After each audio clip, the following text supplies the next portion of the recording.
ভাইরা আমার, এই বাংলাদেশের মানুষ হুজুরকে একটু বেশি ভালোবাসে, মহব্বত করে নায়েবে রাসূল। বাংলাদেশের মানুষ নামাজ কম বেশি পড়ুক আর না পড়ুক, আল্লাহ রাসূলকে খুব ভালোবাসে, আল্লাহকে খুব বিশ্বাস করে, মহব্বত করে ইমানদার। কিন্তু কোরআনের জ্ঞান একটু কম আছে, কিন্তু মানুষকে আল্লাহর রাসূলকে খুব ভালোবাসে, মহব্বত করে। এই কারণে হুজুরকেও বাংলাদেশের মানুষ বেশি ভালোবাসে। হুজুররা যে যা কয় সেটাই শোনে। কোরআনের জ্ঞান থাকুক আর না থাকুক, হুজুরকে খুব মহব্বত করে। কিন্তু হুজুররা কি করে? চোরের উপর বাটপারি করে, বাটপারের উপরে সিটারি করে, ডাকাতির উপর ডাকাতি করে এই হুজুররা। দুই নজর দিয়ে দেখি, আল্লাহ তাআলা সূরা ইয়াসিনের মধ্যে আল্লাহ তাআলা বলেন, তোমরা তাদের কথা শোনো যারা বিনিময় নেয় না। কিন্তু আজকে হুজুররা কি করতেছে আপনারা লক্ষ্য করেন। যারা ওয়াজ শুনতে যাচ্ছে তারা টাকা দিয়ে, পরিশ্রম করে টাকা দিয়ে তারা ওয়াজ শুনতে যাচ্ছে। আর যারা ওয়াজ করতে আসতেছে 1 ঘন্টা ওয়াজ করে, মাঝে মাঝে ওয়াজ করে আর ঘড়ির টাইম দেখে কত বাজে। 1 ঘন্টা ওয়াজ করে তারা 1 থেকে 1.5 লক্ষ টাকা নিয়ে থাকে। অথচ একটা দিন মজুরি কামলা কাজ করে খায়, সকাল থেকে সন্ধ্যা পর্যন্ত 4 থেকে 500 টাকা নিয়ে থাকে। অথচ তারা 1 ঘন্টা ওয়াজ করে 1 লক্ষ 1.5 লক্ষ টাকা নেয়। অথচ আল্লাহ তাআলা কোরআনে বলেছে সূরা ইয়াসিনের মধ্যে, তোমরা তাদের কথা শোনো যারা বিনিময় নেয় না। অথচ তারা বিনিময় নিচ্ছে লক্ষ লক্ষ টাকা।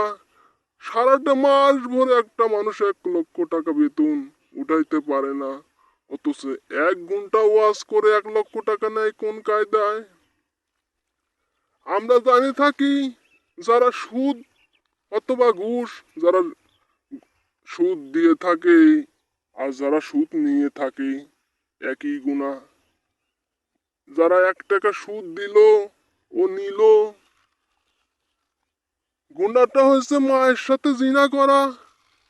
আমার মনে হয় এই বাংলাদেশের মানুষ যারা ওয়াজ টাকার বিনিময়ে ওয়াজ শুনতে যায় আর যারা টাকার বিনিময়ে ওয়াজ করতে আসে, মায়ের সাথে জিনা করার গুনাহ তাদের আমলনামায় হবে, হুজুর হোক। আর যারা শুনতে যায় তাদের গুনাহ একই হবে। কিন্তু জেনে শুনে কি করে টাকা দিয়ে আমরা বক্তা নিয়ে আসবো? জেনে শুনে কি করে আমরা টাকা নিয়ে ওয়াজ করতে যাব? একই গুনাহ আমল নামায় আল্লাহ তাআলা দিয়ে দিবেন, বক্তার তক্তা ছুটে যাবে। সাবধান হয়ে যান, ও বক্তারা সাবধান হয়ে যান। এতে টাকা দিয়ে ওয়াজ করতে গেলে পরে, ও টাকার বিনিময়ে ওয়াজ শুনলে পরে আপনার কি হবে? আপনার এই আমলে তাসির হবে না। যারা ওয়াজ শুনতে যায় তারা তো ওয়াজ মানে না। আর যারা ওয়াজ করে তারা টাকার বিনিময়ে ওয়াজ করে, তাদের আল্লাহ তাআলা হেদায়েত দেয় না। আল্লাহ তাআলা তাদের উপর তাসির করে না। অতএব সাবধান হয়ে যান। একজন দিন মজুরি কাজ করে সকাল সন্ধ্যা 3 থেকে 400 টাকা পায়, অথচ 1 ঘন্টা ওয়াজ করে লক্ষ লক্ষ টাকা ইনকাম করে নেয়। অথচ এই বাংলাদেশের মানুষ হুজুরকে মহব্বত করে বিদায় কিছু বলে না। সাবধান হয়ে যান, নাইলে কিন্তু বাংলার জনগণ যদি কোরআন বোঝে ও জেনে থাকে, কিন্তু ভয়াবহ অবস্থা হবে, আপনাদেরকে বাংলাদেশ থেকে তাড়িয়ে দিবে। অতএব সাবধান হয়ে যান। বাংলার জনগণ কোরআন বুঝার আগে জানার আগে সাবধান হয়ে যান, নাইলে কিন্তু দেশের যে ভয়াবহ অবস্থা, অভাব অনটন নেমে এসেছে, এই অবস্থায় আপনারা এখনই বাদ দেন, আগে যা করছেন করছেন, এই লক্ষ লক্ষ টাকা নিয়ে বাদ দেন। আপনারা ওয়াজ করতে আসেন, যা জনগণ মহব্বত করে, আপনারা কি কাজ করে খাইতে পারেন না? ওয়াজ করে টাকা নিতে হবে। ব্যবসা বাণিজ্য করবেন, আপনারা খেতে খামারে কাজ করবেন অথবা ক্ষেত খামার করবেন, আপনারা কাম করবেন, কেন টাকা নেন? টাকা নিয়ে ওয়াজ করেন। আপনারা কাম করে খাবেন, ব্যবসা করে খাবেন, জনগণের থেকে এভাবে টাকা নিয়ে আপনারা ওয়াজ করতে পারেন না। সাবধান হয়ে যান, সাবধান হয়ে যান। সাবধান না হলে কঠিন অবস্থা হবে, কঠিন অবস্থা হবে। যারা এই ভিডিওটা দেখতেছেন, শেয়ার করে দেন, যেন সমস্ত মানুষ এই ওয়াজটা আমার শুনতে পারে, সতর্ক হতে পারে। সাবধান হয়ে যান। আল্লাহ তাআলা কিন্তু ছাড় দেয়, কিন্তু ছেড়ে দেয় না।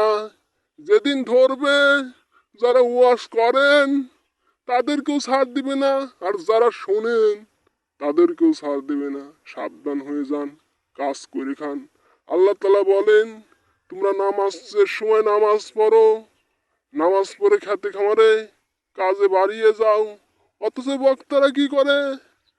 নামাজ পড়ার পরে শুয়ে থাকে, রাতে ওয়াজ করবে যাবে, এই দান্দা করে। আমার মনে হয় এই বক্তারা নামাজই পড়তো না, টাকা পায় জন্যই নামাজ পড়ে, টাকা পায় জন্যই ওয়াজ করবে যায়। এই টাকা যদি না পাইতো বক্তারা ওয়াজও করতে যাইতো না, নামাজও পড়তে যাইতো না। এই টাকার মধ্যেই মনে হয় সব কিছু। বক্তারাও বুঝে গেছে টাকা ছাড়া কিছু হয় না, টাকাই সব। অতএব সাবধান হয়ে যান। এই দেশে কিন্তু মুমিন মুসলমান কম নাই। মহাব্বত করে নবীর খাতেরে, আল্লাহর খাতেরে, কিন্তু ছেড়ে দিবে না কিন্তু জনগণ খেপে গেলে। অতএব বক্তারা সাবধান হয়ে যান, নাহলে কিন্তু তক্তা থাকবে না। আসসালামু আলাইকুম। আপনাদের উপরে আল্লাহর রহমত যেন বর্ষিত হয়, এই দোয়া করে আমি আজকের মতন বক্তব্য এখানে শেষ করছি।